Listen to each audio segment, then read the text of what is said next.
Everybody, happy Friday and welcome back to Daniellability. We're here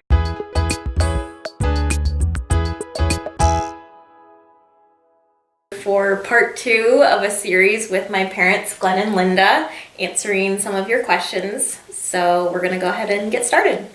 I guess I'd like to go back to talking about when I was first born. Someone had asked if you took folic acid while you were pregnant with me. Good question. Yeah. Actually, that is really a good question. I'm going to go back to Grant. Okay.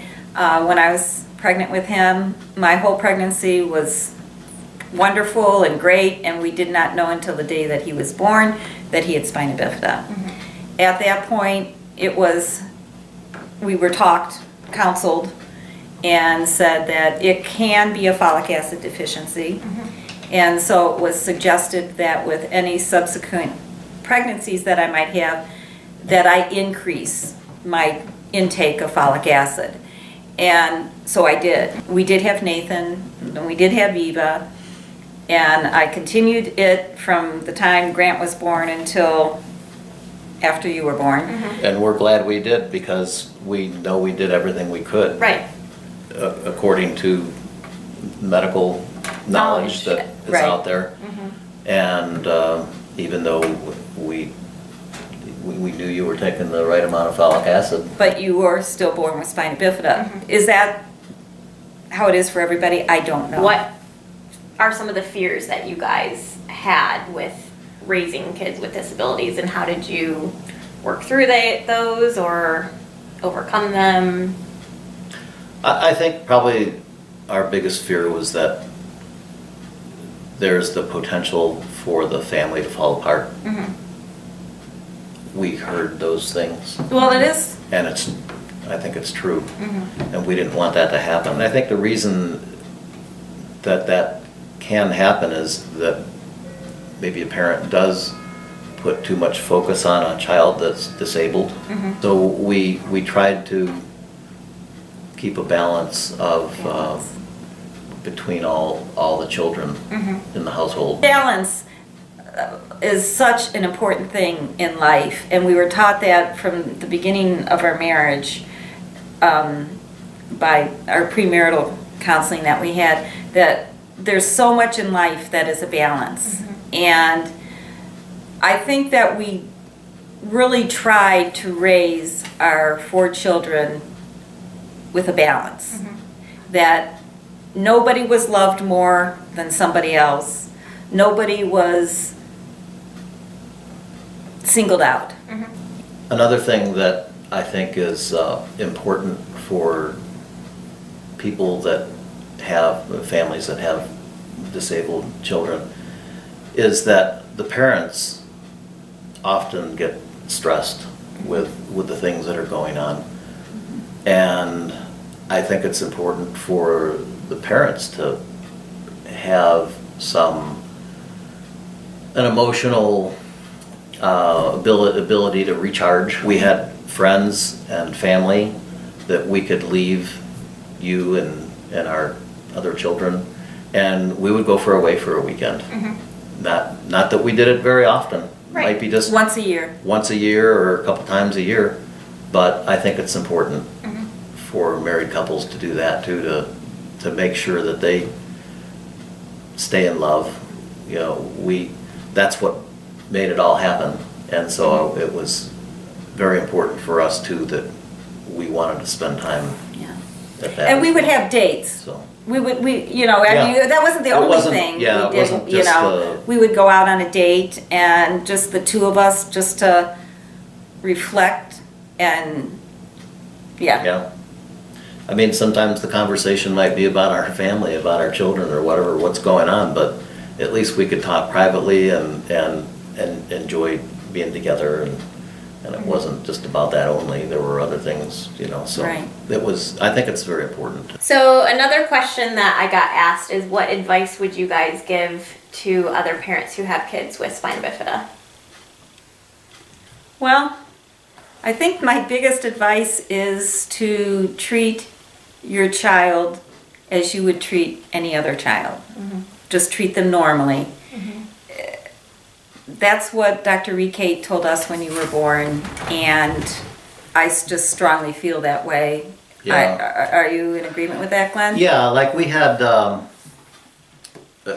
course, we had Grant, and then we had Eva and Nathan, and then Danielle. So we had 2 in wheelchairs and 2 out of wheelchairs. Well, just because Grant and Danielle were in wheelchairs didn't mean that they didn't wash their clothes when they got older, and they used the washing machine. We were fortunate to have been able to build a house that was all wheelchair accessible, and so that was a very fortunate circumstance for us that gave a lot of mobility to Grant and Danielle around our house, so they could do the normal things of life. You could learn to do things that others couldn't do. Our goal always was, even from the time Grant was born, to teach them independence, Yeah, so that they weren't going to be dependent on us right. if they did not have to be. So Right. that actually leads into another question of what was your balance between accepting the limitations of my disability, but also helping me to thrive and not just be put in a box of someone with a disability. It's always difficult, I think, probably for parents that have a child with a disability and those that are normal. What we did is we tried to set it up for success, where, for instance, we didn't buy a home that had 2 floors. Because we knew that a lot of family times, good family times, happen haphazardly. They're not planned. They're not Right. planned, but you can kind of create the atmosphere for that. And so we always wanted to have a ranch house. We knew that as soon as Grant was born, we would always have a ranch house, because anything that was going on in the family, we wanted him to be part of it. And then it was the same thing when Danielle came along. When we built our home, we built fewer rooms and larger rooms because we wanted there to be plenty of room for wheelchairs. Right. And even in the kitchen, there was what we called the drop counter, where it was a counter space that Grant and I could use that was lower than the rest of the counters. And we all used it. We all We used all it. did, We- but we you made guys it- could cook at that counter. Right. Yeah. And we put our mixer on that stand that came up at your height and Right. Grant's height, so that you could use that. I remember as I was growing up always feeling like there was plenty of space if Grant and I were both in the room. Yeah. It wasn't like we were having to fight for space with each other's chairs and that kind of thing. I always felt like there was plenty of space for both of us to be in any room at the same time and not be Yeah.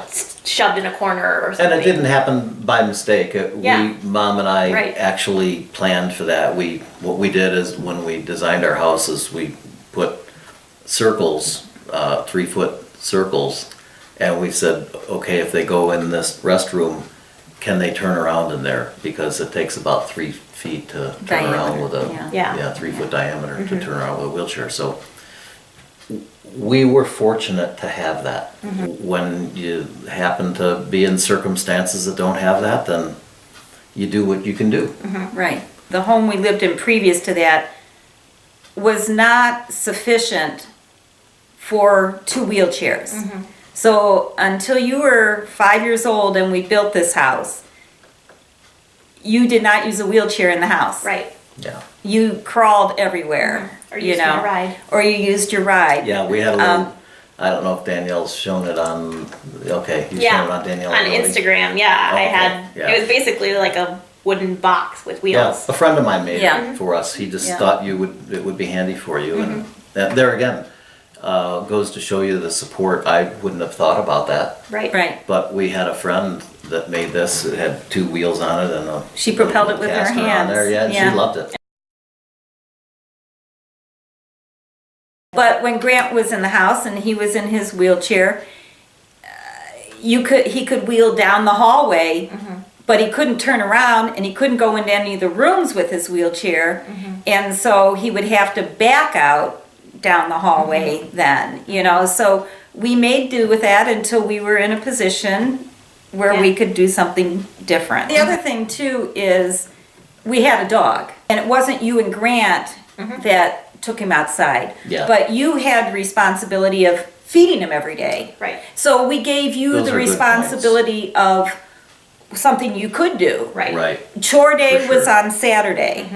And everybody had their certain chores to do according to what Abilities. the pillar Yeah. person could do. Right. You know, I don't remember exactly what your chores were, but eventually by the time you were in high school, you were doing your own laundry, washing it, drying it, folding it, putting it away, you know. Emptying the dishwasher was, you know, setting the table. There were things that were required of everybody because we did have four Everybody children, could do it, and yeah. we didn't Yeah. want Grant and Danielle not to have to be a part of Right. it. You had to learn. Yeah. And I remember things even as simple as if you and Nathan and Eva were out shoveling the sidewalk when it was snowing, Mom and I would be inside making hot chocolate for you guys when you came Or back the in. lunch. Or yeah. Yeah. Right. It was always, we all chipped in the ways that we could to all do things as a family Right. in different ways. Right.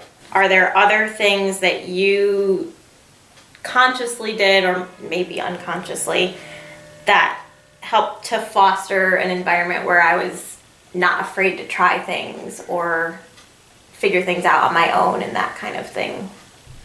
Well, I think Grant was a big help with that. Because Grant, like I said, he walked till he was 10. And so he participated in a lot of outdoor activities and doing things. And we, as a family, made decisions on things. There were things we didn't do because we wanted to be a family. We wanted, I mean, we could have gone hiking with just Eva and Nathan, but we chose to be together as a family Right. instead. We did things in our we had a van, and we would take trips in the van, short trips. Day trips. We called them mystery trips. And the kids didn't know where we would go. Yeah, we didn't know where we were gonna go either. Sometimes we did not, we just went. We had a general direction sometimes, but it was something that, you know, everyone could enjoy. Sometimes that event was a little bit lesser physical activity than what we would have done. Right. So another question is, were there times that you guys felt that you had to be more strict or less strict than you were with my other siblings because of my situation?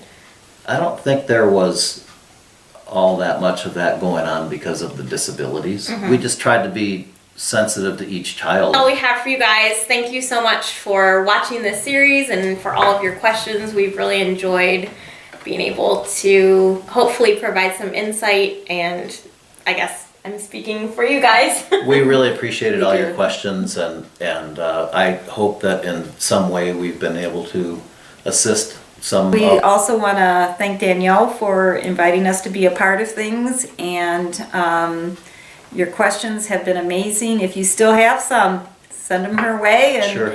maybe we can do this again soon. Yep. Thanks for watching, and I'll see you next time. Bye-bye.